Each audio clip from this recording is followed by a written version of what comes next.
So thank you, Dr. Kim. I'm pleased to see everybody, and I'm very pleased to introduce Ambassador Philip Goldberg. Ambassador Goldberg has led a varied and distinguished career in the Foreign Service. He served in the field, being involved in key U.S. foreign policy initiatives, such as the Dayton Peace Conference, the implementation of UN sanctions on North Korea, and Plan Colombia. He's advised senior leaders in Washington, including as Assistant Secretary of State for Intelligence and Research, Special Assistant to Richard Holbrooke, and Executive Assistant to Strobe Halbert. As ambassador, he's represented the United States in 6 countries: Chile, Bolivia, the Philippines, Cuba, Colombia, and now the Republic of Korea. Ambassador Goldberg has received numerous awards for his work and holds the highest rank in the U.S. Foreign Service, the rank of Career Ambassador. I don't know when Ambassador Goldberg decided to pursue his career trajectory, but I do know that his inclination towards diplomacy might have been spotted early in his professional career. For even before joining the Foreign Service, Ambassador Goldberg was a liaison between the New York City government and the UN and consular community. The ambassador joins us today to discuss the Korean Peninsula and U.S. national security issues. So please join me in welcoming Ambassador Goldberg for his remarks. Hello, Ambassador, it's yours. Thanks very much, Dan, for that kind introduction, and to Dr. Kim for putting this all together. I have to say that last part of my resume that Dan mentioned, I sometimes think that resolving issues related to parking tickets in New York was much more difficult with the diplomatic community than anything I've done in my career since. But it somehow did lead to all of this, and it's been a great career since. And I thank everybody for getting together at an odd hour, I bet, for many of you on the East Coast. It's first thing in the morning here in Seoul. As all of you know, we're marking this year the 70th anniversary of our alliance, the 70th anniversary since the signing of the armistice. And we're going through an extraordinary period in our bilateral relationship and now in a budding trilateral relationship, thanks to the really courageous political decision by President Yoon to overcome or to at least address one of the historical issues to lead us to a better place in improving Korea-Japan relations. So what we've done over the last year is to really transform what had been a relationship, an alliance focused primarily on the security relationship here in the peninsula to what is truly evolving into a global strategic partnership. And it has the potential to really move beyond the peninsula into the Indo-Pacific region as an alliance that will help spur greater security and economic prosperity. We're broadening this alliance to incorporate every aspect of global security, sustainable development, technological advancement, and economic stability. This includes all elements of our relationship on technology and science, protecting supply chains, looking at all of the issues now related to semiconductors, the huge investments by the Korean firms in the United States in electric vehicles and in batteries and Q cells, which will help us also spur our efforts to create a greener economy. So simply put, it's the alliance is stronger than ever. And these days we're working together more closely on all of these issues that, as I say, go beyond what had been traditionally the sole focus. It still remains the primary focus of our relationship, which is the security relationship. The state visit that President Yoon made to Washington in April highlighted the special relationship and the evolving relationship. During the visit, our two presidents signed 23 memoranda of understanding and identified a range of areas in which we will deepen cooperation. including in business investments, science and technology, development assistance, and so much more. On the development assistance side, COICA here and USAID have signed agreements to work together to enhance efforts in the Pacific Island countries and Southeast Asia. There's a new agreement between the Development Finance Corporation and its counterparts here and in Japan to also spur more funding for development projects. But on the security front, President Biden and Yoon reinforced our commitment to mutual security through the Washington Declaration. And as part of that commitment, they announced the formation of a nuclear consultative group, which held its first meeting in Seoul just in July. The U.S. commitment to the Republic of Korea in that regard remains ironclad. But what happens with the nuclear consultative group and this evolving relationship in the security area is to provide and to coordinate more on issues that have been raised in the last few years because of the provocative and threatening moves by North Korea to develop its missile and nuclear programs. So what's happening is that we are sharing more information together, informing the South Koreans about our plans and how they evolve, especially in the area of strategic thinking. That includes different demonstrations as well of our strategic plans and deployments here in the Korean Peninsula. Some of you may know that we deployed an SSBN submarine here not long ago. We have regular deployments of aircraft carriers. So we are deploying more assets here as well that demonstrate our commitment and our nuclear umbrella, which is clearly stated through the Washington Declaration.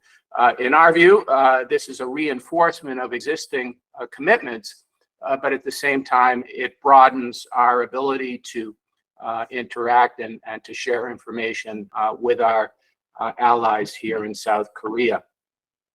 Another important element of the Washington Declaration is a recommitment by South Korea to the Non-Proliferation Treaty, which is an important commitment for all of us, because what it does is it shows, again, that the U.S. nuclear umbrella is what is going to provide that part of the security relationship, while at the same time we prevent further proliferation, because our goal remains denuclearization. It may be a long way off given North Korea's activities, but that is still a goal and the goal. And what we do in the Washington Declaration also sets out, as we've done repeatedly, the offer to North Korea to re-engage with us if without preconditions. That too, given recent events of the last few days of what we've seen in the Kim Jong-un Putin meeting, may seem far off, but it is something that is important to keep on the table. So as global strategic partners, we're countering economic coercion by diversifying essential supply chains, enhancing cybersecurity, and defining the peaceful use of space, both for our own people and for the benefit of others beyond this region. We're focused on joint research, as I mentioned, and development initiatives to involve critical emerging technologies, because our shared history of excellence and innovation, I think, should serve the greater good. Here in Korea, companies like Lam Research and Applied Materials are increasing their R&D investments in the chip manufacturing clusters led by Samsung and SK Hynix. I think it's a misconception that all of the investment is going in one direction towards the U.S. Yes, they are huge investments. Samsung's investment in Taylor, Texas, a huge fab of $17 billion project at the moment, or the investments by Hyundai in Georgia to build electric vehicles, all of the battery manufacturing that's going on in various states. All of that is quite important. But I saw a chart recently in The Economist that showed that still 90% of the Korean companies' investment, the chaebol's investments, are here and are projected to be here.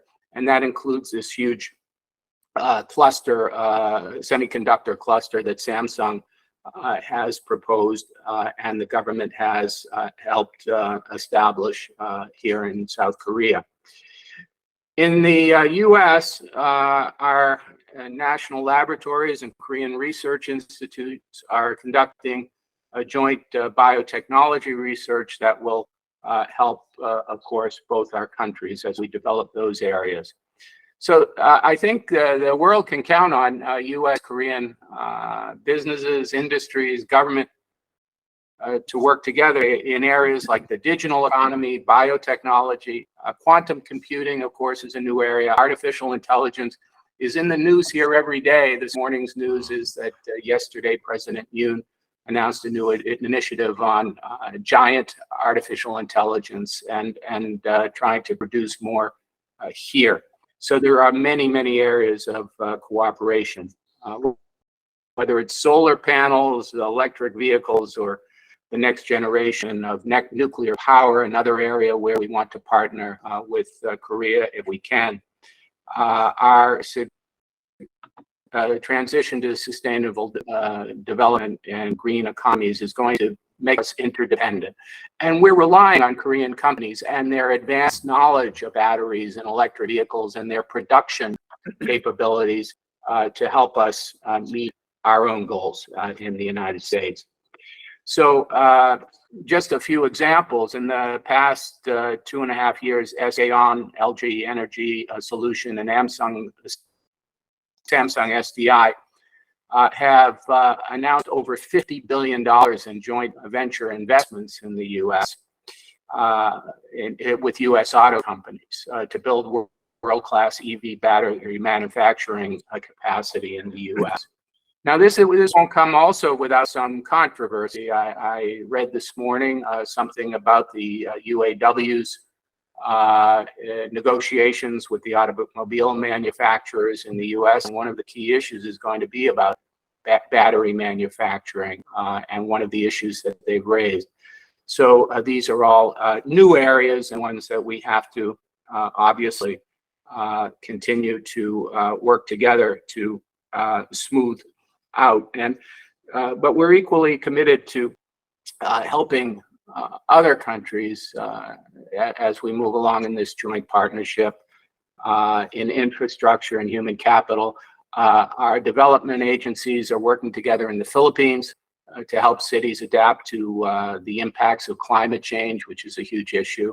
As was mentioned, that was one of the countries in which I served as ambassador. In Africa, the US, Korea, and Japan are partnering to expand access to healthcare in northern Ghana. And because of our country's economic cooperation and because it's rooted in shared values, we trust our companies to respect human rights in the countries where we're working, and that's obviously a key factor in this whole relationship, in our alliance with South Korea and the evolving trilateral relationship. That we're countries that share values and interests, and again, we're moving beyond a strictly security relationship into something broader. On the trilateral relationship, you know that last month, on August 18th, President Biden hosted President Yoon and Prime Minister Kishida. Here I again want to emphasize that what really started this process rolling was the decision by President Yoon to move beyond, or to try to address one of the pressing historical issues to allow both countries to move forward.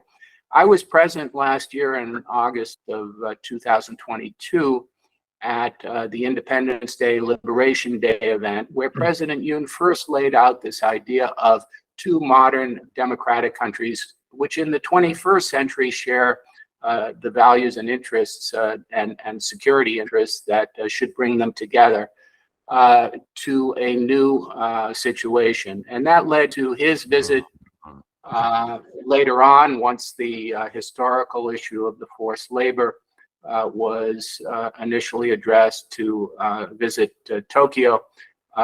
Prime Minister Kishida visited here. President Yoon was invited to the G7 summit, where both leaders visited the Hiroshima monument memorial to Korean victims of the atomic bombing, and led to Japan restoring Korea to the white list of countries, preferred trading countries, led to the restoration of GSOMIA, the military intelligence agreement, where both countries are now working together much more. In Phnom Penh last year, President Biden also announced, as part of the trilateral before Camp David, an agreement to share more information on missile launches from North Korea. In other words, this is a relationship that is moving along without addressing and without prejudicing some of the historical issues that still are present, and has created some concern here in certain political quarters. So this is really a new chapter, the trilateral, which also moves beyond security into other areas of cooperation. And again, the idea being that we can do so much more together in assistance, in the economy, if we work together. Because we all believe also in a rules-based order. There were 3 documents that were issued from Camp David. One was a statement of basic principles of what these 3 countries share. That's an important statement about values. And then there was a spirit of Camp David, a joint statement that addressed some of the current issues. One of the current issues, of course, that was addressed there was some concern about China's activities in the region. It squarely addressed the illegal and dangerous activities that China has undertaken in the South China Sea, and specifically its moves against the Philippines by force in the Second Thomas Shoal. It also addressed the need for resolution of issues in the Taiwan Strait that are peaceful and not by force, and also the idea that these are issues of international concern. So in closing, before we get to Dr. Kim and some issues that you all would like to raise, I think that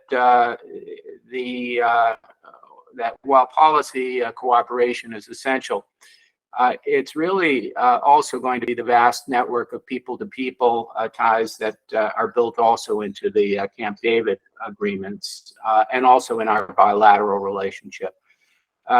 Korea's first international visitor leadership program and Fulbright participants traveled to the U.S. in 1950. And these are still programs that are active and important in producing new leaders in Korea and in the United States that support this bilateral relationship, which, by the way, has tremendous bipartisan support in Congress. I can't tell you, having been present, what an impact President Yoon's speech to Congress had. Today, Korean students represent the 5th largest group of foreign students studying in the U.S. I thought it was 3rd, but I'm told it's 5th. And in turn, Korea has risen as a study location of choice for many Americans, and we're going to emphasize that as well. And the Camp David agreements also announced a youth summit that will take place in Busan next year as part of our efforts. It includes such other values-oriented projects as women's empowerment. So these are far-reaching and I think durable agreements. And durable because there's been some speculation that political changes in one or more of the capitals could change this. But the network of agreements and of ventures that Camp David announced, I think, are extraordinary. Regular meetings between our presidents, our foreign ministers, our Secretary of State, our commerce secretaries to coordinate policy, and our national security advisors. Those are going to be institutionalized and will move forward in, I think, a way that will allow us to continue these relationships. So do our groups that will be formed to look at supply chains and protecting our supply chains. These are the kinds of really mutually cooperative agreements that will, I think, have a lasting impact. So again, I think that where we are in helping Korea fulfill its role as a global pivotal state is moving forward. Our bilateral relationship, now celebrating our 70th anniversary, is forward-looking. It's not backward-looking, even as we celebrate the 70 extraordinary years of cooperation and of security on the Korean Peninsula. But we really believe that all these efforts, whether bilateral or trilateral, are going to expand the benefits regionally and globally of these partnerships. So with that, Dr. Kim, back to you or to Dan. All right. Thank you, Ambassador. Thank you very much. That's great. ICAS is not an agent of any government or foreign principal, and there's no foreign funds involved in ICAS activities. With that, okay, Bruce Bennett, go ahead. Yes, sir. Are you hearing me? All right. Yeah. Very good. Ambassador, thank you for joining us. It's really a pleasure to have an opportunity to talk with you today. I strongly agree with you about the importance of the Washington Declaration. I was very concerned when earlier this year, President Yoon talked about, while nuclear weapons belong to the US, they need to be jointly planned, and information sharing and exercises and training need to be joint as well. The Washington Declaration addresses a lot of that. Could you give us an update? It's now been over 4 months since the declaration was made. Besides the nuclear consultative group meeting that was held, where else do we stand on those issues? Well, we are also this week hosting here in Seoul a meeting of the EDSCG, the Enhanced Defense Security Group, and so we'll continue on that track as well. We, as I mentioned, have deployed strategic assets that haven't been deployed on the Korean Peninsula in the case of the SSBN submarine for 40 years, demonstrating in the face of these provocations and threats from North Korea that the alliance is strong and that it is continuing to create deterrence. That's true also. A couple of weeks ago, we completed the most recent Ulchi Freedom Shield, which is the premier exercise between our two forces and includes some international forces from the UN command. So in the face of the unwillingness of North Korea to come back to any semblance of sanity and of negotiations, our efforts are centered on building and reinforcing the alliance, and that is exactly consistent with what President Yoon and his government's policy is, and I think in the trilateral sense in Japan as well. But the NCG, EDSCG are all bilateral and will remain so. One of the other documents, the third document that I didn't mention from Camp David, is the commitment to consult, which is a political document. It's not a legal requirement like some of the NATO agreements, which are part of a treaty. to have the leaders consult at times of crisis for issues that affect the security of the three countries. The second paragraph of that reiterates that we have very fine bilateral defense treaties, mutual defense treaties with both countries, and this is not meant to supplant either of those. Our commitments to South Korea remain the same. So we are moving forward. Is the short answer in implementing these. Kurt Campbell was out here for the first meeting. There'll be additional meetings at the assistant secretary level to fill in some of the content of what the NCG will do. We also had a visit here by the commander of the Strategic Command, General Cotton, to help again begin this process of explaining and of building out our ability to share more information and planning about our strategic posture. Thank you. Okay, Larry, go ahead. Okay, thank you, Ambassador Goldberg. We just heard today the news from Vladivostok, or near Vladivostok, that Kim Jong-un has promised total support to Russia for its war on Ukraine.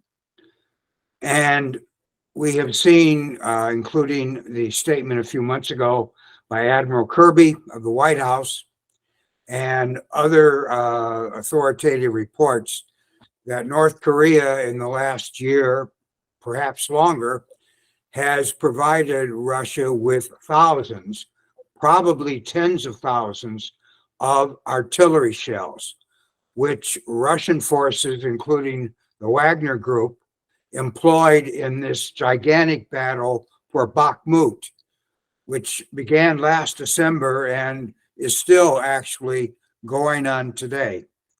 Now, in contrast to this North Korean commitment, South Korea's commitment to Ukraine has limits. There is diplomatic support. There has been non-lethal military aid and a fair amount of humanitarian economic aid to Ukraine. But President Yoon has ruled out so far providing Ukraine with any of the heavy weaponry that South Korea currently is providing to Poland under this gigantic $13 billion arms deal that South Korea signed with Poland last September and is already shipping weapons to Poland under that agreement. Now, it seems to me that one of the reasons for President Yoon's hesitancy and South Korea's hesitancy is the threats and pressure from Russia that Putin has been throwing at South Korea. What worries me about this is the potential signal that succumbing to Russian pressure and threats will send to China if China decides to resort to military force against Taiwan and the United States intervenes militarily to support Taiwan.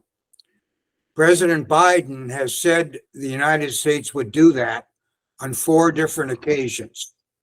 I don't know whether he will be reelected next year, but if he is, that pledge, which I don't believe, given the number of times and the occasions he has made that pledge, he could go back on if he gets a second term.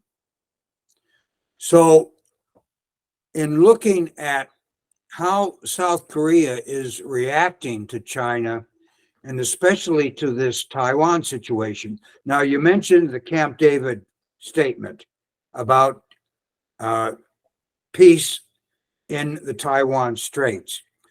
But I think in looking at South Korean statements by academic leaders and some articles in the press, there is a big concern in South Korea about getting involved in any sort of war between China and Taiwan that would involve the United States. Now, in looking at what the South Koreans have been saying, they've been talking mainly about South Korea's attitude and what they believe should be South Korea's approach to this.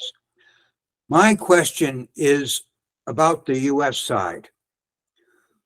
Are you getting, or have we been in any discussions with South Korea about, given President Biden's 4 commitments, what the United States would expect of South Korea if China attacks Taiwan, and especially if the United States should intervene militarily to help Taiwan?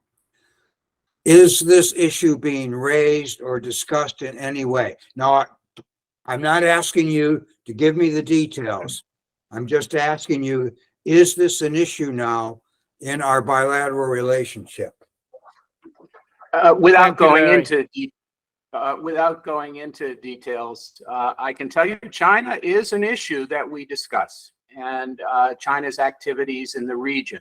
I mentioned what was an unusual agreement by the 3 countries to mention the use of force that was used against the Philippines in the Second Thomas Shoal recently, referencing the illegal and dangerous activities that China was engaged in.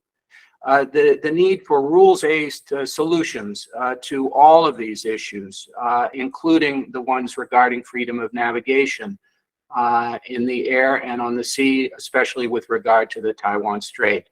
But the short answer is yes, we discuss these issues with South Korea. I don't want to get into details about some of the things that we discuss. Clearly, we all have economic interests in China. I think it's little known among some that we had more trade with China in 2022 than any year on record, despite some of the activities or some of the legislation that we're now dealing with guardrails and export controls and investment controls. And clearly, Korean companies and the Korean government are concerned about that and how that affects their economy. They, of course, are very much tied, especially given their location, to trade with China and hope that China, their hope was that China's resurgence, which hasn't occurred after the pandemic, would help spur economic activity here as well. So there is a deep concern about China and about Korean investments there. All that said, I think that you can see from the statements that have been made by President Yoon, one of which was heavily criticized by China about Taiwan being an issue of international concern, which of course is not Chinese policy, and the freedom of navigation issue, the Indo-Pacific strategy that Korea has issued, are all indications that we are in a new era. But I don't want to get into other details. I think one of the concerns here, though, is that the primary mission of U.S. forces in Korea is to protect the Korean people and South Korea. That's why we've been here for 70 years, for 73 years since the beginning of the war.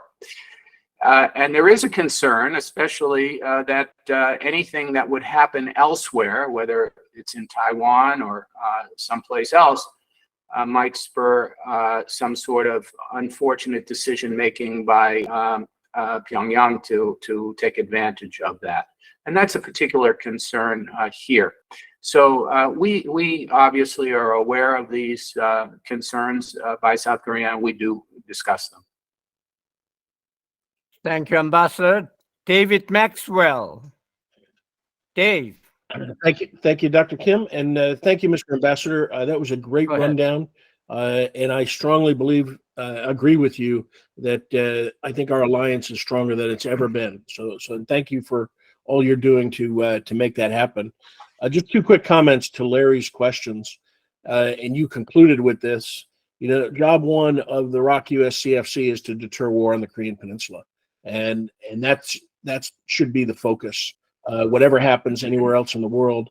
And second, if we need U.S. forces from Korea or Korean forces from Korea in Taiwan, that surely means things are going very badly for us. The second point is I'm very impressed with South Korea's contribution to the arsenal of democracy, what it's doing with Poland, Romania, and its weapons, its defense industry is very strong and is making a contribution. Because frankly, our industrial base can't keep up in the United States. And so South Korea is, as I said, a partner in the arsenal of democracy. But my two areas I'd like you to talk on, if you could, are human rights and unification. The statement in April between President Yoon and President Biden and the principles at Camp David and the spirit of Camp David all mentioned unification. And it's overlooked in the media. Nobody's paying attention to that. But here we have the three leaders, the two presidents and the prime minister, saying they support a free and unified Korea, democratic Korea, peaceful Korea that is unified.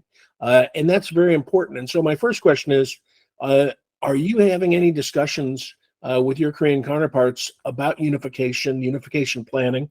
And we see the efforts of President Yoon and the unification ministry revamping it and focusing on that. And then second, South Korea is really focusing on human rights, and I think has adopted a human rights upfront approach. Are we, as Americans, keeping up with that approach, and are we in partnership and lockstep with the human rights upfront approach? I was happy to see Ambassador Turner confirmed in the Senate, but I haven't heard that she has been sworn in and begun work yet. So, are we keeping up with our ROC allies?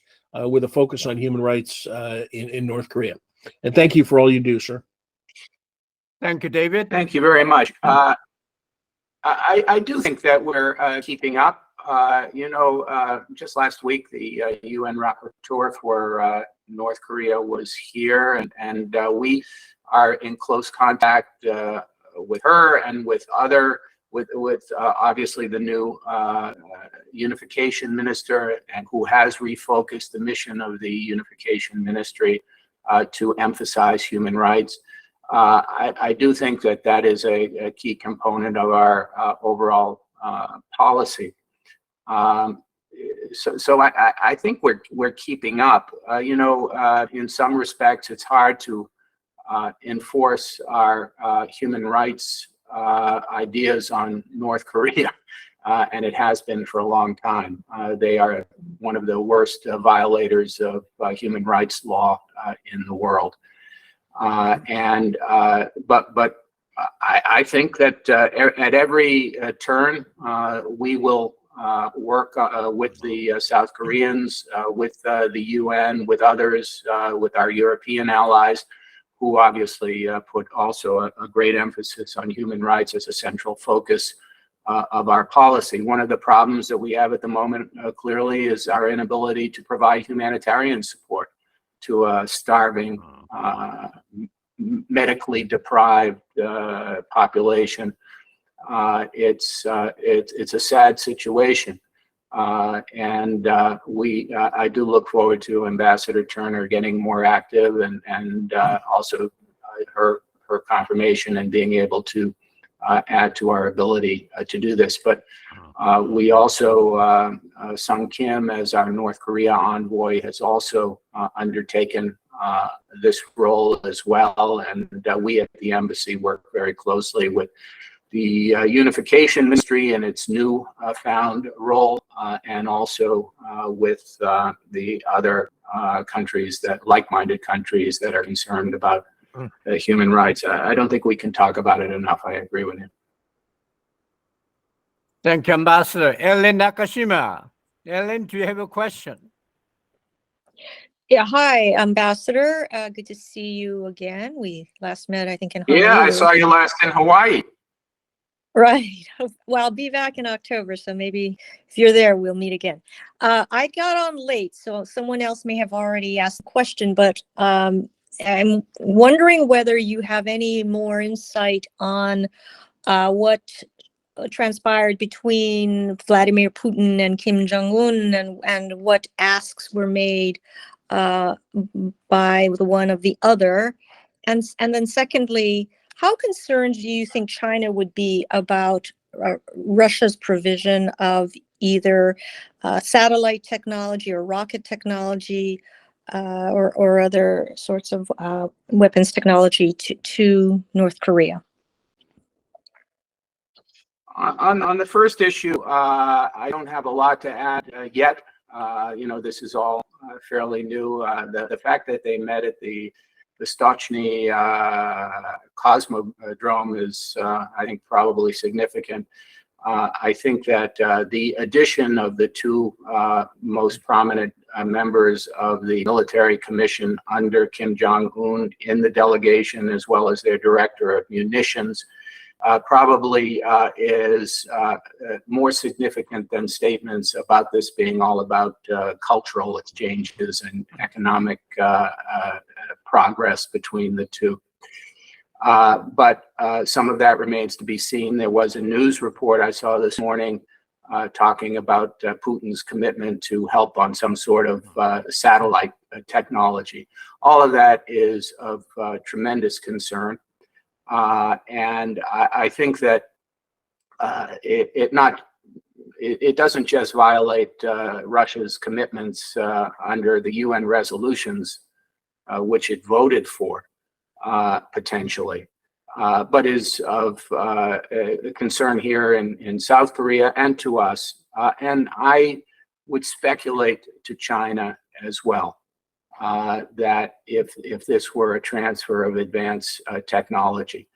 With regard to Ukraine and what North Korea may be offering to Russia in terms of further support for munitions or weapons, while not very advanced, obviously is not either consistent with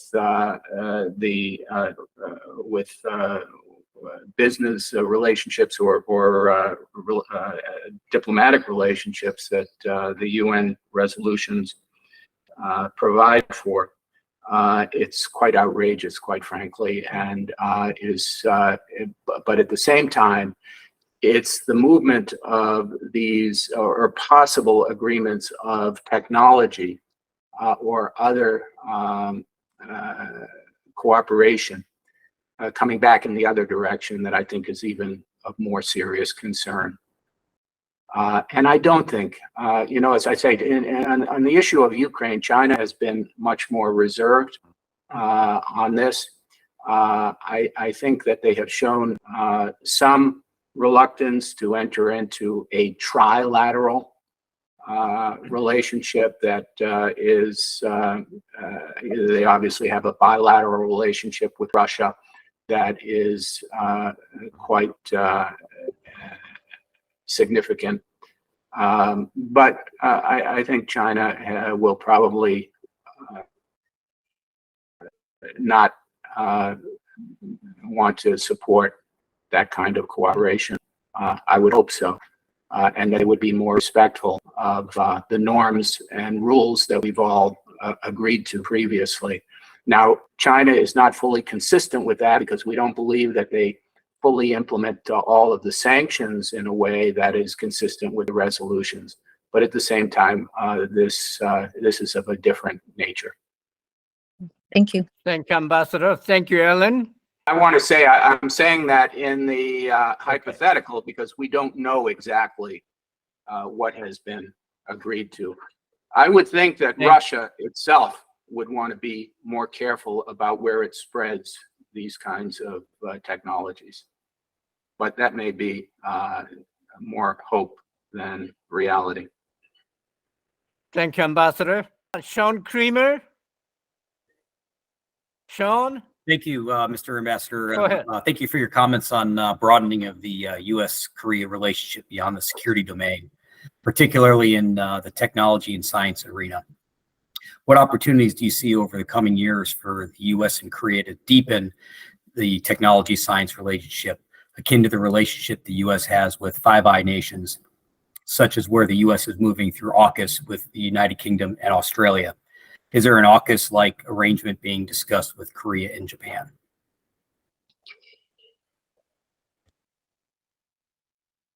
As I mentioned in my opening remarks, or perhaps in answer to one of the questions, our bilateral mutual defense treaty is the guiding principle in our relationship with South Korea, and will remain so. The agreement with Japan and the trilateral framework opens up all kinds of opportunities for new cooperation in high tech and the development of in biopharmaceuticals and in all kinds of new areas, working together on supply chains and an early warning system to see where some of the inputs for batteries and high tech are being imposed, to work against economic coercion. But those areas don't amount to a, one of the, I think it's important to also consider what Camp David is not just what it is. What it isn't is a new NATO in Asia. It, while has elements of concern about China, is not anti-China in trying to work against China's development. It does, of course, talk about protecting our national security and the national security of both Korea and Japan as well, in what Jake Sullivan has described as in technology as a small yard with a high fence.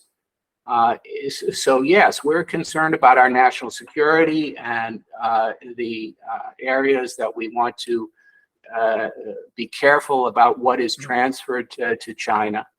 But at the same time, this is not a new NATO, and it's not anti-China, and our bilateral mutual defense treaties are what guide us in terms of the overall security relationships with the two countries. Thank you, Ambassador. Thank you, Sean. Tong Kim. Tong, are you there? Yeah, I'm here, but I was 30 minutes late before the program started because I had trouble to get on the program. Okay, welcome. But anyway, I listened to discussions, but I missed all ambassador's presentation at the beginning. But nevertheless, I have some general question, that is where we are in terms of a security and hopeful resolution, peaceful resolution of the Korean conflict. Now, we do emphasize the strengthening alliances and extended deterrent and the trilateral cooperation, what have you, in terms of security deterrent. But where is the diplomacy? Where are we going to start the diplomacy again? I understand U.S. has opened the door to diplomacy without any conditions anywhere, but can we be more specific to propose a new diplomatic initiative toward North Korea? Thank you, Tong. I think you already mentioned that we are open to negotiations, to discussions, to dialogue with North Korea.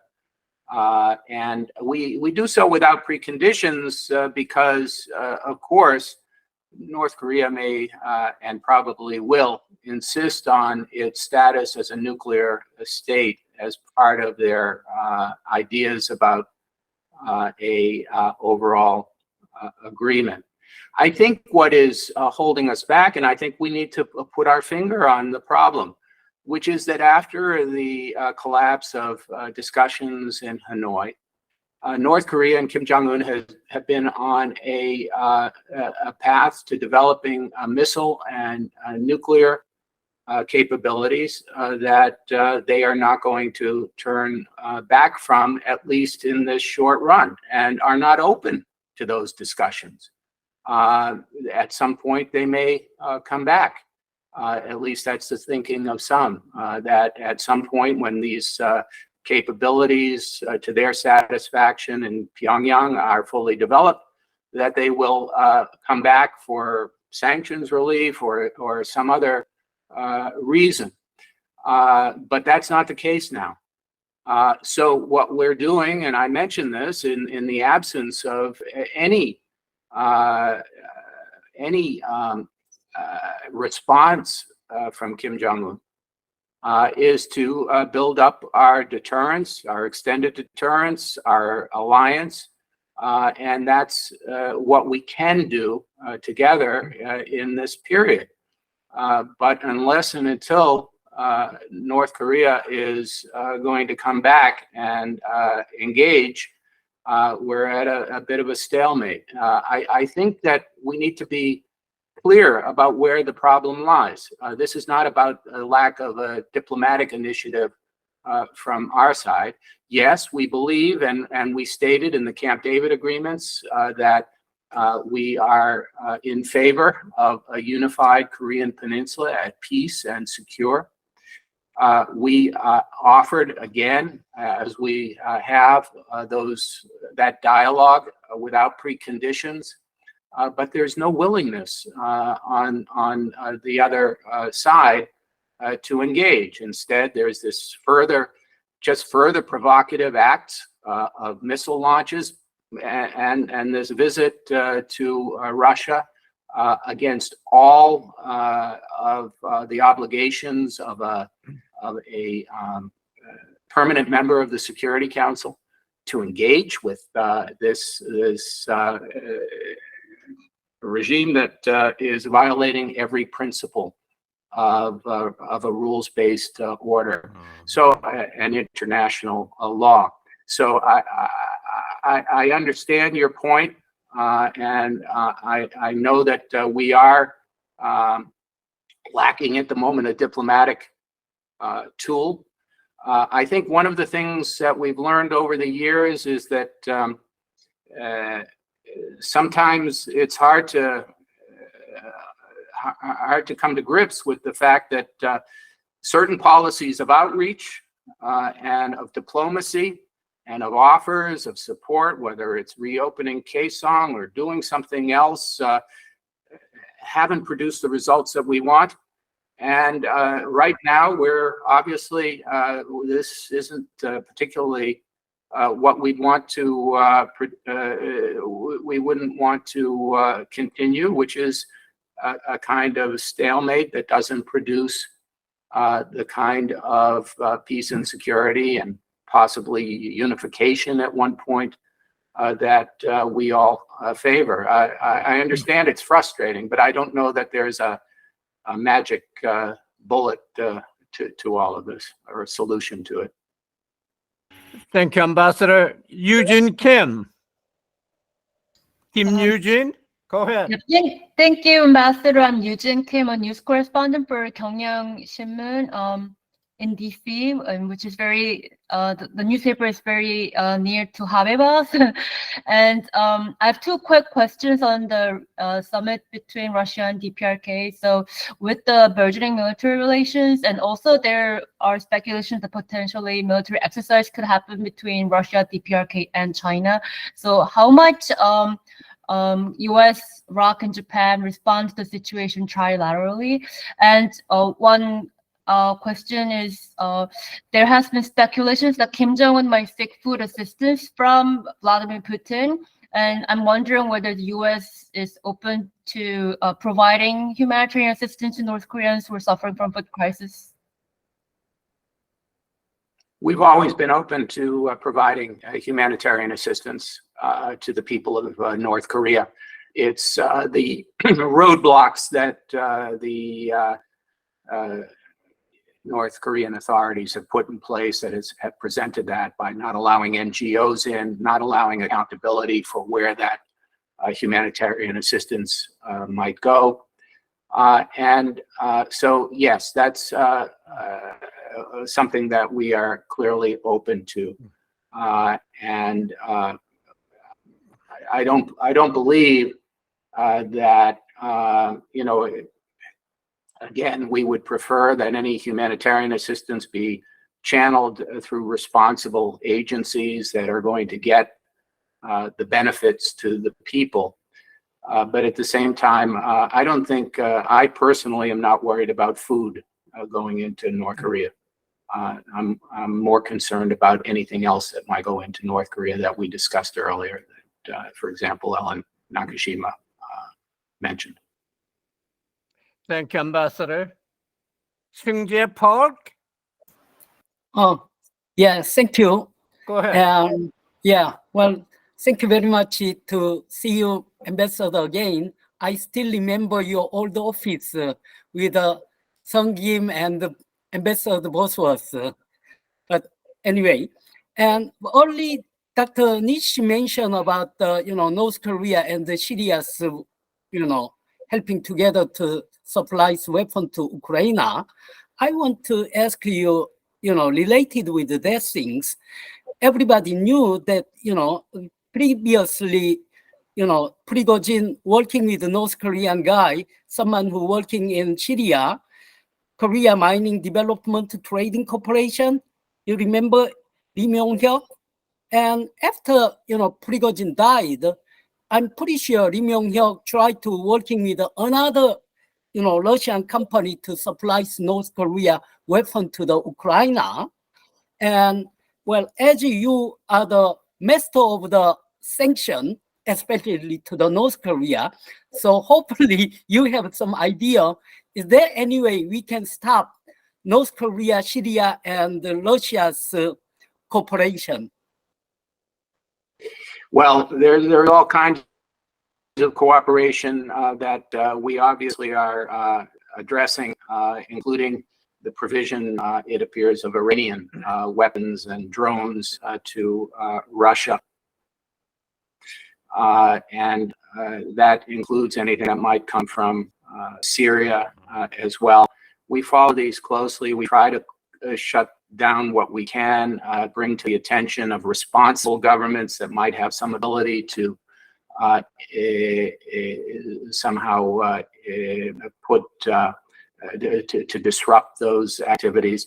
I think the two areas that we're most concerned about in terms of North Korea specifically at the moment is, of course, their cyber threat and cyber theft, their use of malware and of theft of cryptocurrency. And we're working with our allies here on different ways that we might be able to interrupt that.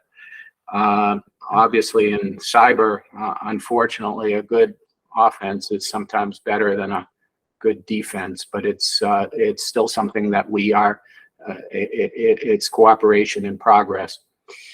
The other is in IT workers overseas, where there's a repatriation of salaries to the North Korean regime, and that too is obviously of concern. All of these activities. I think what we see less these days than when I was doing sanctions, which is now 12, 13 years ago, is less in some of the goods than in these thefts of cryptocurrency, which is, of course, easier in some ways for North Korea than having to move things around the world. But believe it or not, there are still countries that are ignoring the sanctions and the UN resolutions and are still doing some sort of military deals with North Korea. And we try to follow that as well.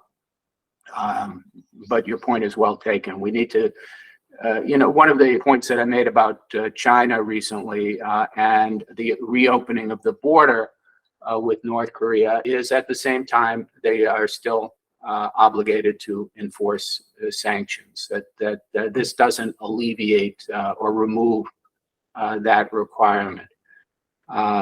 Unfortunately, Russia and China have shown themselves to be protectors of North Korea at the UN Security Council, that each violation of the UN resolutions is somehow deflected as being our responsibility, rather than, as I mentioned in an earlier answer, putting the finger, I think, on the problem, which is in North Korea.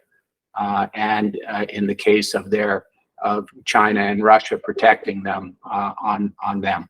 So I think that we still have a lot of work to do. One of the points that President Yoon made when he was at the ASEAN meeting most recently was that I think it was a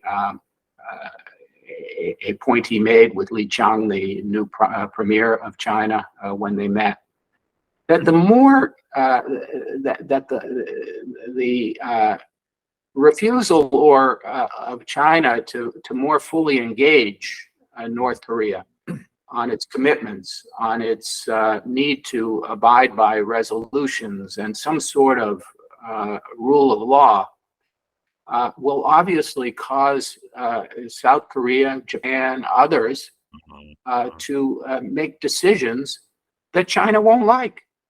And it seems to me that China is, and China obviously is going to make its own decision, but China is fooling itself if they think that these kinds of, this kind of protection of North Korea is going to result in somehow Seoul or Tokyo or any other country aligning itself more with Beijing's position. It's going to be the opposite.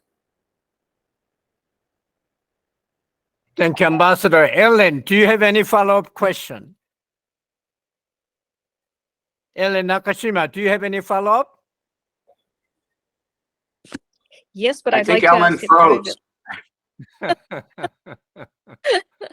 Go ahead, Ellen. No, I Okay. thank you. Okay, Tong, do you have any follow-up question? Yes. Go ahead. Okay, I appreciate the ambassador's explanation how adamant North Koreans are to the open opportunity that U.S. offers for dialogue, resumption of a dialogue without any preconditions.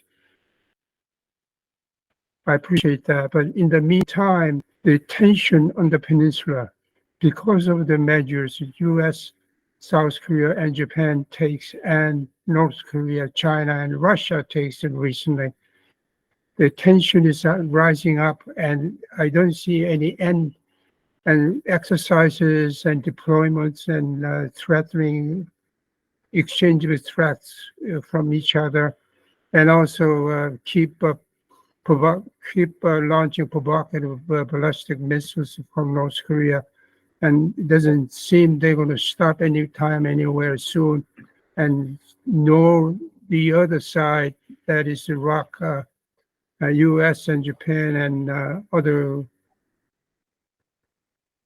think like likewise the members of the international community does not seem to stop there either. So how long we have to continue this tension? I just hope does not lead to any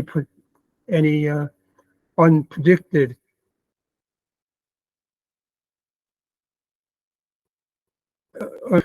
opportunity for some kind of armed clashes or nuclear clashes, which will be final destruction of both sides. Thank you. No, I understand and sympathize with those concerns, especially about any kind of miscalculation on either side, especially from the other side. But the point is well taken. I do question, and I would turn the question around a bit, whether cessation of the kinds of exercises and the kinds of alliance building that we've been doing would result in unilateral or reciprocal gestures from the North. As I say, I think they are on a kind of path to complete what they have started on missile and nuclear activities. And it's unfortunate, and it's, as I say, frustrating for those who want to see more activity to try to resolve issues. And I say that as a diplomat, but it doesn't really get to the root of the problem as far as we're concerned, which does lie on the other side of the DMZ. Sangju, I have a quick question. Can I ask one? Go ahead Sangju? quickly. Ambassador Goldberg, your progress that you talked about coming out of the Camp David summit, especially involving the issues between South Korea and Japan, that is good. And we have to hope that this builds on what President Biden accomplished at Camp David.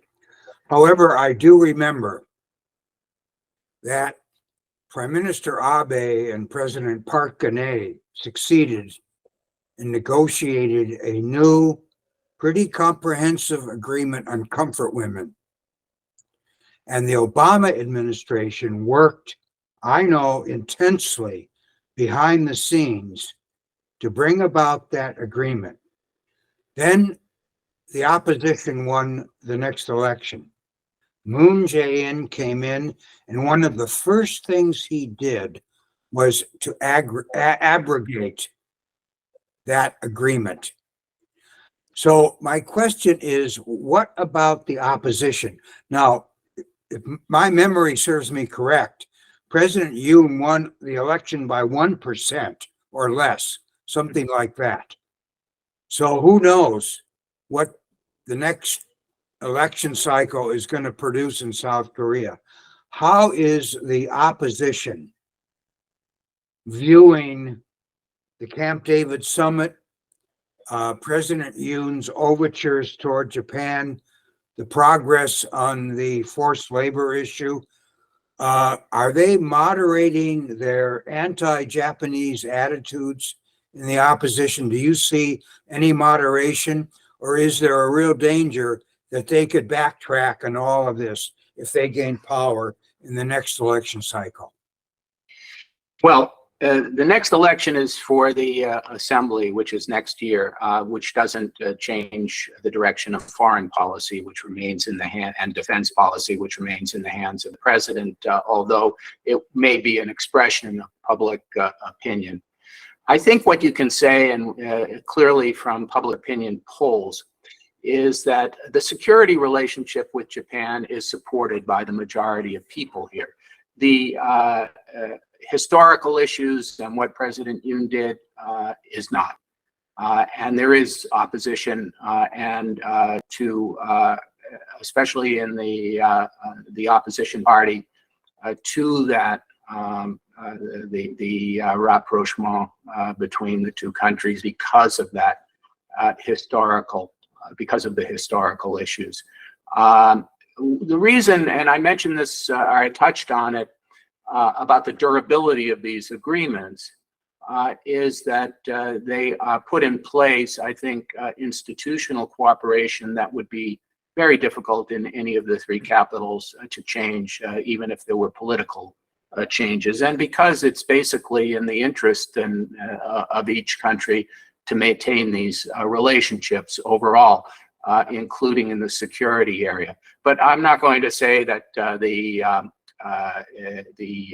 opposition here is jumping for joy about any of these developments.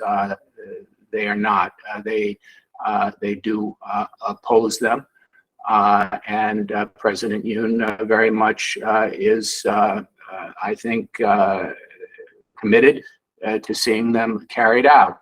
And again, the next presidential election is not till 2027. So that gives a lot of time for these relationships to develop, to show the Korean people that there are benefits, including in the economic area, to these agreements, that two modern democratic countries that share values, as President Yoon has said, should be cooperating more. So there's more time for these to play out. But yes, the reaction from the opposition, and of course, in some editorial opinion of the media that supports the positions of the opposition party, have been very critical, and probably will continue to be.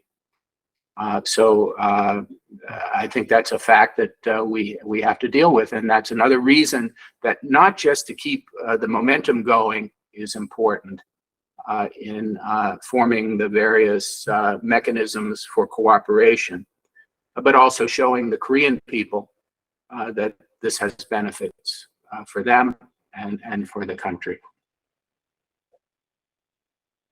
Well, thank you very much, Jim, Ambassador. I think we've run Ladies out and of time gentlemen. here.